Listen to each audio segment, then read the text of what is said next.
And as we head into the regular season, where are you with deciding on what you want to do with the rest of your rotation? Do you want that consistency there? Or are you going to base it on matchups? Have you thought, how are you thinking about how you want that? Yeah, I mean, I would like some consistency, but if you watch last year's playoffs and you watch the way the game is being played, I think you have to be available to whatever's needed to win that game that night. You'd like to play, 9, 10, 11 guys on a consistent basis, but there are nights where because of lineups and matchups, you just have to go a different direction, and it's whatever's best for the team. That's what you have to do. Langston, have you paid attention to his assist to turnover ratio? It's been pretty good. 20 to 1. Yeah, it's been pretty good.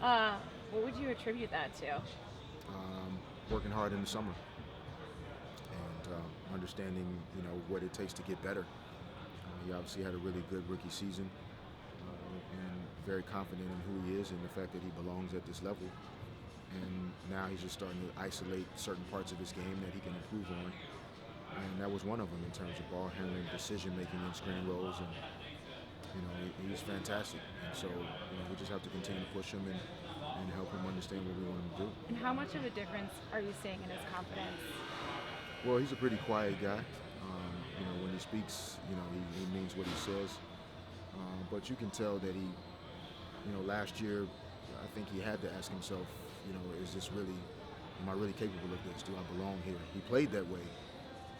But I think this year he feels like he belongs on this team, that he's important to who we are and what we're trying to do. And I think he carries that confidence with him. Thanks. Derek, you can't tell much from preseason, but you mentioned you wanted to play a lot of guys. When you look at Boston, you look at that roster as one that can play a bunch of their depth. Yeah, I mean, they have a lot of really good players. So, like I just said, I don't think that as a coach you can get locked into saying that only these 10 guys are going to play.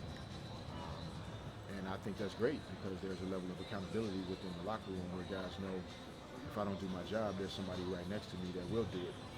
And we're hopeful that on our team we can have some very similar situations. Talk about the veterans you brought in terms of the chemistry and coach mindset.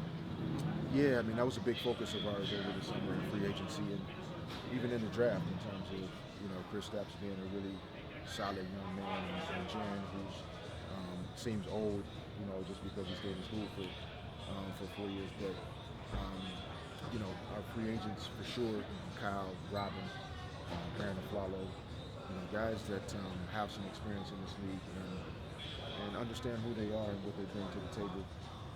Kyle's kind of an old soul as well, very strong voice and presence in the locker room. So these are all guys we specifically wanted. I don't think anybody really fell in our lap other than just being surprised that Kevin Serafin was still available, and we were happy to get him late in the summer.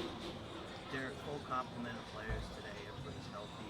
Do you approach tonight's week differently, that this is the final tune-up, last chance to kind of see the guys all playing together and how you juggle minutes with these guys? Yeah, no, it makes my job a lot harder tonight to figure out who really is going to play and play, meaningful minutes. But again, everybody just has to be ready for their opportunity when they get it. We're going to try to stretch out some of our guys that are key guys in terms of their numbers of minutes so that they're ready to play hard next week. But I think, we're still going to try and find a way to get enough guys some minutes to get a feel for what we're doing.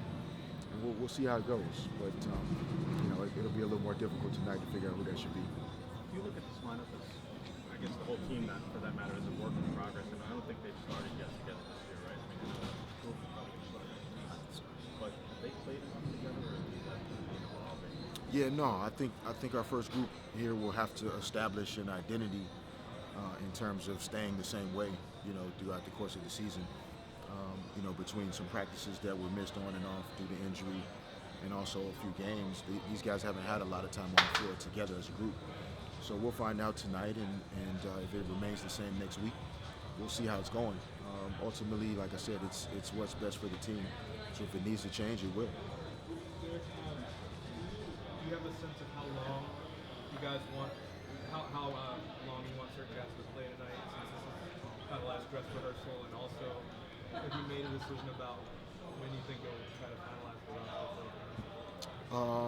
Minutes-wise, I mean, there's not a set number, but most of our key guys or veteran guys have played, anywhere between 18 and 22, 24 minutes. I'm going to try and get it above that tonight, assuming that guys are healthy and not in foul trouble. So maybe closer to 24 to 28 for most of those guys. And then, maybe some guys that have played a little bit more may play less.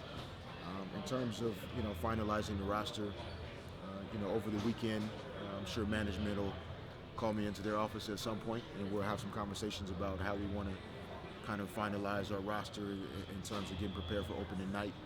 It won't be easy. It's not an easy time of year, I think, for any team, and especially for young men that have worked hard for an opportunity to be on an NBA roster. But it comes with it, and we'll go through the process. You talked about how that playoff series against the Suns a while back, you guys got to know Robin a little bit. Now that he's here, is there anything different or anything you've learned more about him that you've seen him at the Suns there? He's a nicer guy than I thought he was back then.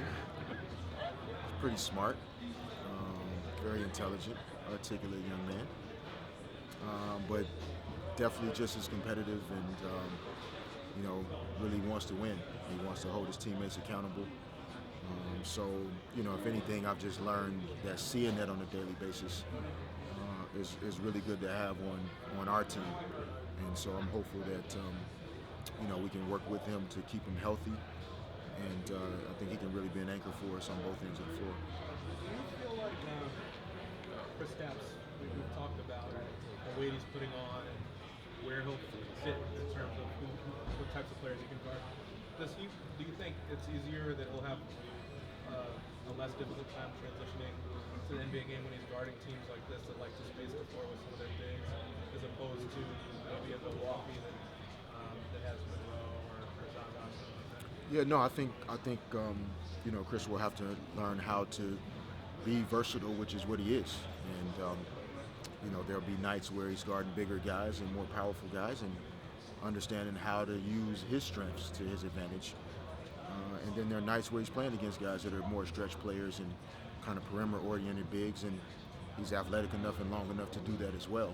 So if anything, he has more pressure to be able to do it all than maybe some of our other guys that are more traditional big guys.